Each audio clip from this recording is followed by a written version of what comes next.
If you're having problems with praying or having troubles with getting your prayers answered, I might know why and I might be able to help you.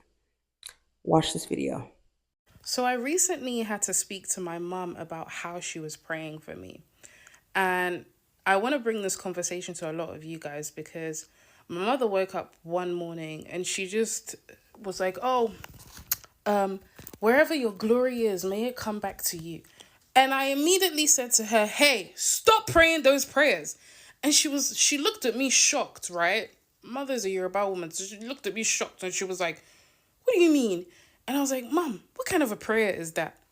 And she was like, I'm just, and I was like, "What do you mean, wherever the glory? Who took the glory and where are they?"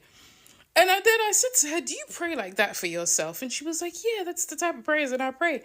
And I was so sad, but not sad in a bad way. I had a spiritual realization that so many of our ancestors, our mothers, our fathers, grandparents, were praying from a position of lack, a position of fear, a position of abandonment, a position of defeat.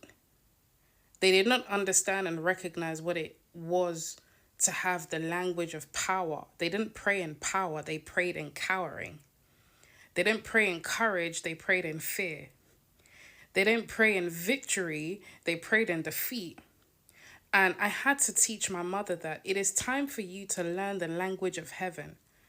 You must learn the language of heaven. You must learn how to speak holy. You must learn how to see your child and not say those types of things, but to say that the glory that you were born with, may it continue to manifest in its fullest light as you live and as you breathe till the day that you sleep.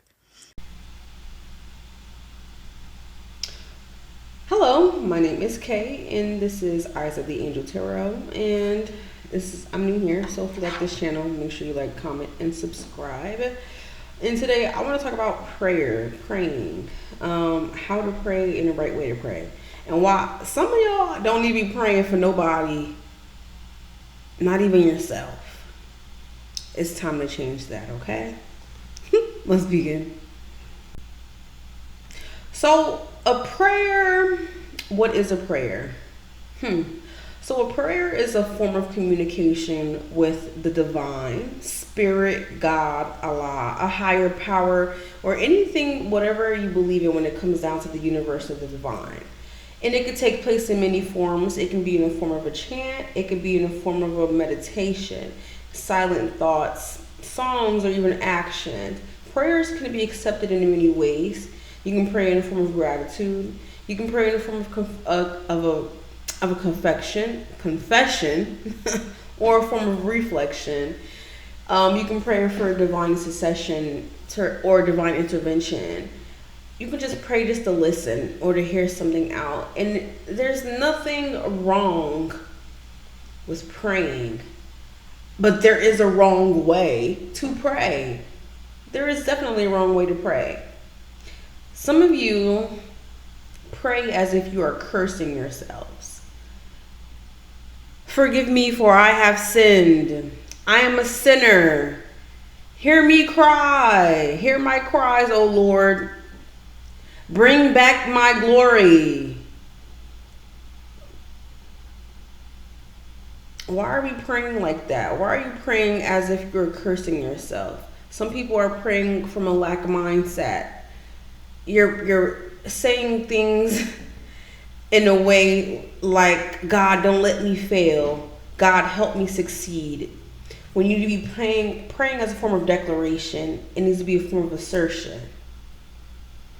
Some people are praying in fear instead of faith.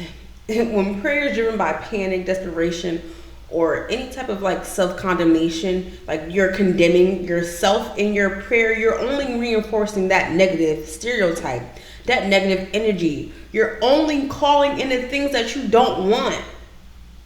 Lord, the devil's on my heels. The devil is watching me. If the devil wasn't on your heels, well, he is now, because you keep saying it and you keep reinforcing it. Spiritually, words are powerful. So if you constantly pray about sickness, failure, betrayal, the devil being there, curses, guess what? Guess what? It's going to be reinforced. Even if you're asking for protection, because the way you're asking for protection in that prayer, you're reinforcing the negativity that is in your life, because that, in your head, in your mindset, that's the perspective in which you are already in. So since you are already in that state of being, that state of mind, and you're praying your prayer saying, hey, the devil's on me, the devil's on me, get me out of here, get me out of here.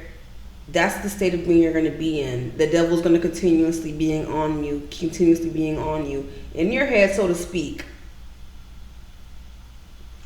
But in reality it's like the way you pray is you're just condemning yourself. You're harming yourself. Not only that, some people don't align. Some people don't align their stuff with their faith, their intentions. Their petition is not aligned. You're unsure. You're not sure. When you're praying, you have to ask for one thing, and your heart has to be set on that thing that you want. Not just one thing. Your heart has to be set on that thing, your intention. Your mind has to be set on that one intention. So that way, whatever you're asking for, whatever you are needing intercession for, whatever you're needing help for, protection from, you know for a fact that your heart and your mind and your prayer are all in one. They're all aligned. There's no misalignment in your prayer. You know that it's going to be direct and it's going to be heard correctly. When you pray, a healthier way for you to pray is to speak blessings and affirmations and gratitude. Instead of saying things like, hey, don't let me lose this, or hey God, the devil's on my shoulder, and say, you can say one of those prayers like, God, I am one of your chosen ones. For ancestors, I know I am one of your ones. Or say things like, I command things. Father, if you are a Christian, Father, hear me now. You make a prayer in the form of declaration. You make a prayer in a form of command. You don't cry. You don't weep. You don't make any sorts of declarations or admissions to your life that in which you don't want. You don't pray from already lack because you don't have. You already have. Pray as if you already have it. It's already here. It's yours. You have to claim it as if it's already here. Pray as if it's already here. That's the guarantee. And that's where the faith comes from. You're praying as if you want to give your power away, and it doesn't make any sense. To me, at least.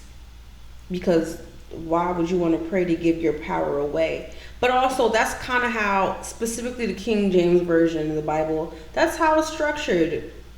It's structured, the prayer, to keep it's structured. And most Christians are taught how to pray in a way where it's self-condemnation. You're condemning yourself. You're cursing yourself.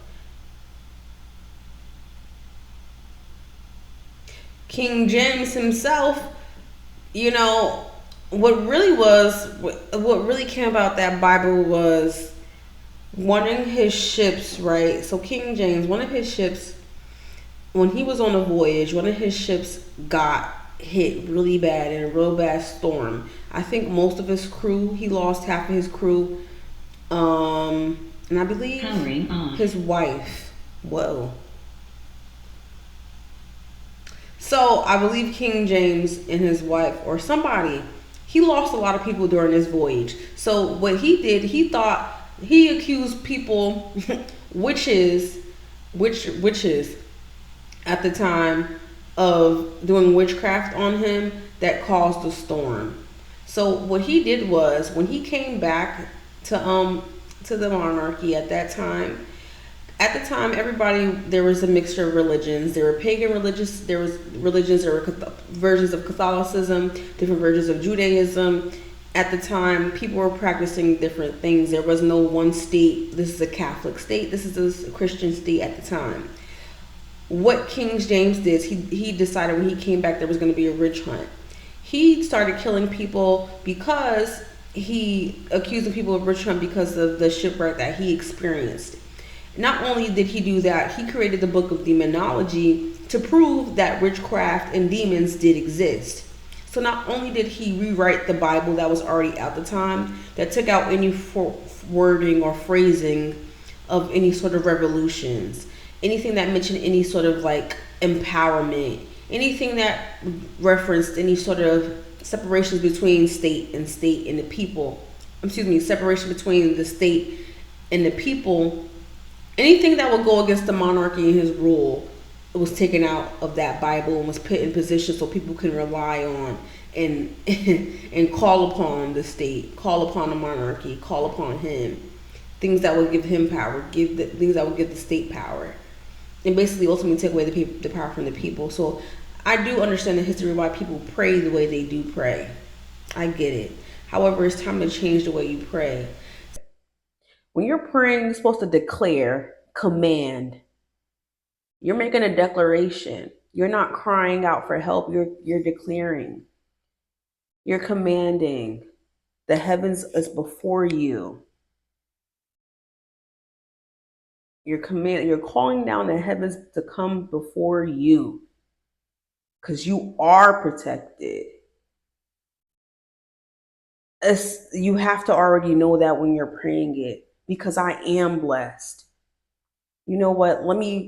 It's more so, prayer should be more so about, oh, hold on, wait, let me reset this. Let me get my acts together. Let me act like I know.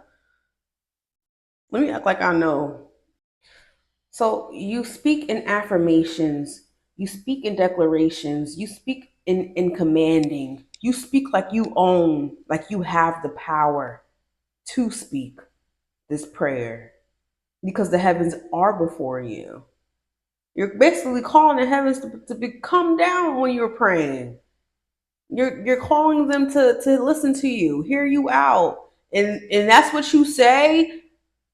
You're gonna say, don't fear me now, don't fail me now. Whoa, damn. That's it? Come on. So yeah, guys, that's just how I feel you should start praying. Some people like, this is why I say some people's prayers don't work. It's because you're praying from a state of lack, and you're praying to curse yourself.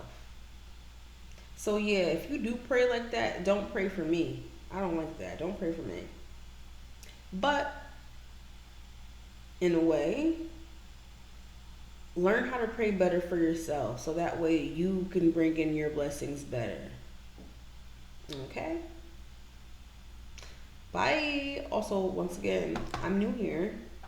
So if you do like this video, make sure you like, share, comment, and subscribe. And I'll be back for more content. Bye.